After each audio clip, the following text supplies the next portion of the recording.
Syria कि जिस देश का पुराना नाम मुल्क शाम हुआ करता था, आज 21वीं सदी में ये देश दुनिया का सबसे बदनाम इलाका है। और हैरानी की बात यह है कि इस बदनामी की वजह इन लोगों की अपनी कोई गलती नहीं बल्कि इनके देश की बड़े लेवल की तबाही और बर्बादी है। ये तबाही और बर्बादी किस बड़े लेवल की है, इस बात का अंदाज़ा बस इसी बात से लगाया जा सकता है कि आज के दौर में दुनिया के अगर किसी और भी इलाके में कहीं पर कोई तबाही और बर्बादी होती है, वो चाहे किसी जंग की वजह से हो या कुदरती आफत की वजह से हो, तो फौरन ही उस इलाके की मिसाल सीरिया से दी जाने लगती है। मतलब बातों बातों में कहा जाता है कि अरे देखो वो इलाका तो बिल्कुल सीरिया बन गया है। अब सीरिया इतने बुरे हालात में पहुंचा कैसे? जब भी इस सवाल का जवाब ढूंढने की कोशिश की जाती है तो लोग वहां पर होने वाली जंग के बारे में बात करते हैं, वहां की सिविल वॉर के बारे में बात करते हैं, मगर वो एक चीज कि जिसको कम्प्लीटली इग्नोर कर दिया जाता है वो दरअसल इस देश की अपनी जमीन है।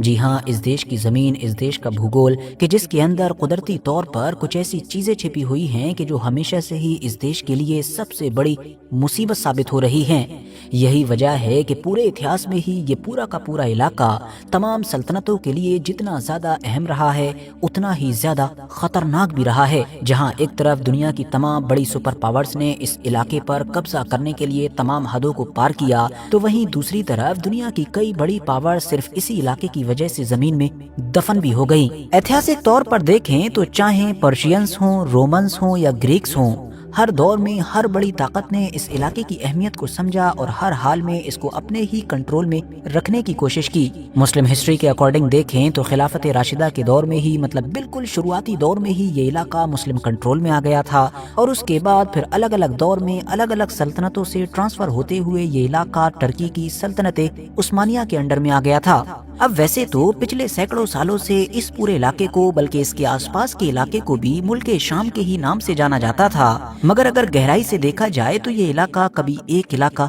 रहा ही नहीं, बल्कि आज का सीरिया हमेशा से ही अलग अलग जबानों, अलग अलग नस्लों, अलग अलग धर्मों और अलग अलग कल्चर्स के लोगों के बीच में बटा हुआ था। एग्जाम्पल से समझें तो सबसे पहले सीरिया के बिल्कुल वेस्ट में मौजूद इस पहाड़ी सिलसिले पर, इस पहाड़ी रेंज पर नजर डालिए। इस पहाड़ी सिलसिले को नुसैरिया और अंसारिया जैसे कई अलग अलग नामों से जाना जाता है। इसके बारे में खास बात यह है कि ये सीरिया के वैसे तो वेस्ट में मौजूद है, लेकिन ये बिल्कुल आखिर में मौजूद नहीं है, बल्कि इस पहाड़ और समुद्र के बीच में थोड़ी सी जगह बाकी रह जाती है। देखने में ये एक जमीन की पट्टी सी नजर आती है और इस जमीनी पट्टी पर ही इतिहास में अलग अलग वक्तों पर छोटे छोटे गांव आबाद होने शुरू हुए। इन गांव में रहने वाले जो लोग थे वो अलवी कम्युनिटी से थे। वही अलवी कम्युनिटी के जो मुसलमानों के दो मेजर ग्रुप यानी कि शिया सुन्नी में से शिया से ही निकलने वाली एक शाख समझी जाती है। अब क्योंकि ये अलवी कम्युनिटी इस पहाड़ की वजह से ही बाकी पूरे सीरिया से पूरी तरीके से कटी हुई थी, तो इसीलिए वक्त के साथ इन लोगों की अपनी एक अलग पहचान और अपना एक अलग कल्चर बन गया।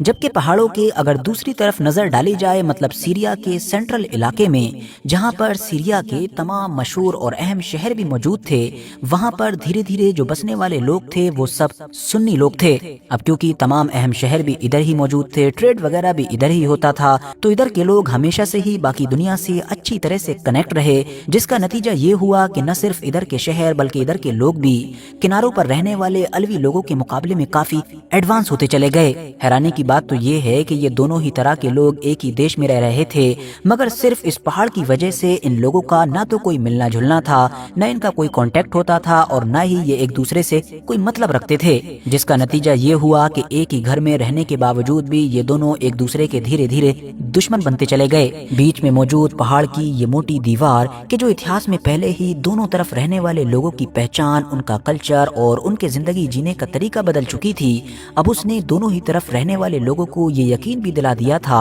कि दूसरा ग्रुप न सिर्फ उसका दुश्मन है बल्कि उसके वजूद के लिए सबसे बड़ा खतरा है। अब अगर वेस्ट से सीरिया के ईस्ट की तरफ जाया जाए तो यहाँ पर भी सीरिया के सामने एक बड़ा चैलेंज नजर आता है।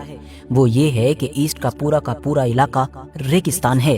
एक ऐसा रेगिस्तान कि जिसने मानो सीरिया के आधे इलाके को घेर रखा है। आमतौर पर इस रेगिस्तान को क्रॉस करना या यहाँ पर रहना काफी मुश्किल समझा जाता है, इसीलिए इतिहास में वक्त के साथ यहाँ पर जितने भी लोग आबाद हुए बाकी सीरिया से उनकी एक अलग पहचान बनती चली गई। ان کے زندگی گزارنے کا طریقہ بھی الگ تھا، اور تو اور اس علاقے میں جتنے بھی شہر تھے جیسا کہ رقہ یا دیر الزور وغیرہ، وہ سینٹرل علاقے میں موجود سیریا کے مشہور شہروں جیسا کہ الیپو یا دمشق وغیرہ سے کافی الگ تھے۔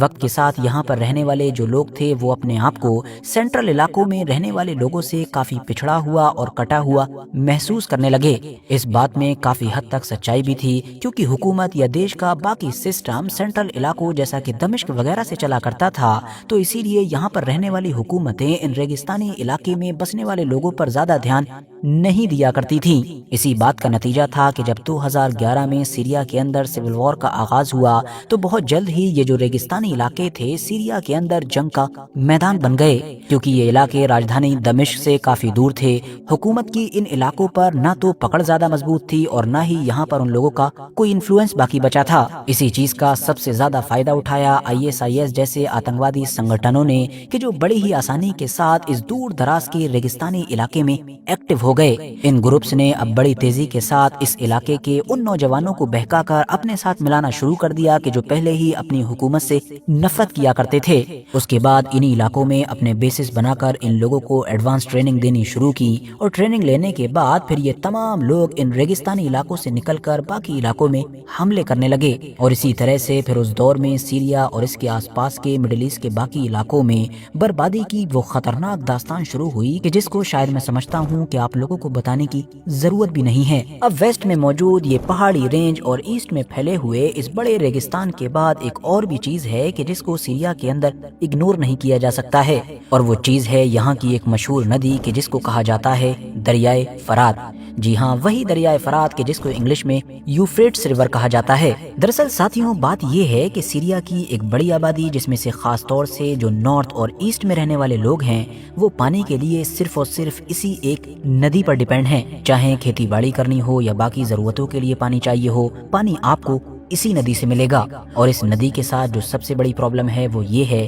کہ یہ ندی سیریا نہیں بلکہ ٹرکی سے بہتی ہوئی آتی ہے، اور یہ ہمیشہ سے ترکی کے ہی ہاتھ میں ہوتا ہے کہ وہ آگے کے کس کس دیش میں کتنا پانی دے گا۔ یہی وجہ ہے کہ ہم نے پچھلے کچھ دشکوں میں یہ دیکھا ہے کہ وقت پر ترکی اور سیریا کے بیچ صرف اسی ندی کی وجہ سے رشتے خراب ہوتے آئے ہیں۔ خاص طور سے حالات اس وقت سب سے زیادہ خراب ہو گئے کہ جب ترکی نے اپنے یہاں پر زیادہ سے زیادہ بجلی بنانے اور اپنے لوگوں کو پانی دینے کے لیے اس ندی کے اوپر بڑے بڑے ڈیمز بنانے شروع کر دیے، جس سے سیریا کے اندر پانی کا جو لیول تھا وہ حد سے زیادہ کم ہو گیا، اور سیریا کے اندر موجود تمام کسانوں کے جو کھیت تھے وہ برباد ہونے لگے۔ پانی کی کمی سے شروع ہونے والی یہ بربادی بہت جلد ہی اس لیول پر پہنچ گئی کہ 2006 میں سیریا کے اندر بڑے لیول کا سوکھا پڑ گیا۔ حالات اب اتنے زیادہ خطرناک ہو گئے کہ لوگ اپنے گھر والوں کو کھانا کھلانے کے لیے بھی اسٹرگل کرنے لگے۔ غریبی اور بھوکمری سے ستائے ہوئے یہ تمام لوگ اب اپنی برباد ہو چکی زمینوں کو پیچھے چھوڑ کر 2 وقت کی روٹی کی تلاش میں اب سینٹرل علاقے میں موجود جو اچھے شہر تھے مطلب کہ دمشق اور الیپو کی طرف جانے لگے۔ ان شہروں میں یہ لوگ بہت کم وقت کے اندر اتنی بڑی تعداد میں پہنچ گئے کہ خود اب ان شہروں کا سسٹم کولیپس کر گیا۔ یہ شہر کے جو فوراً ہی اتنی بڑی آبادی کو ہینڈل کرنے کے قابل نہیں تھے اب خود ہی بربادی کی طرف بڑھنے لگے۔ اس طرح سے سیریا کے اندر ایک بڑے اکنامک کرائسس کا جنم ہوا، ایک ایسا کرائسس کہ جس نے پھر 2011 کے ان بڑے لیول کے پروٹیسٹ کو جنم دیا کہ جن کے بعد پھر سیریا کے اندر بڑے لیول کی سول وار بھی شروع ہو گئی تھی۔ دوستو یہ کچھ ایسی میجر پرابلمز ہیں کہ جو سیریا کے بھوگول کے ساتھ جڑی ہوئی ہیں، جبکہ آخر میں بچی کچی کسر ویسٹرن پاورز نے پوری کر دی۔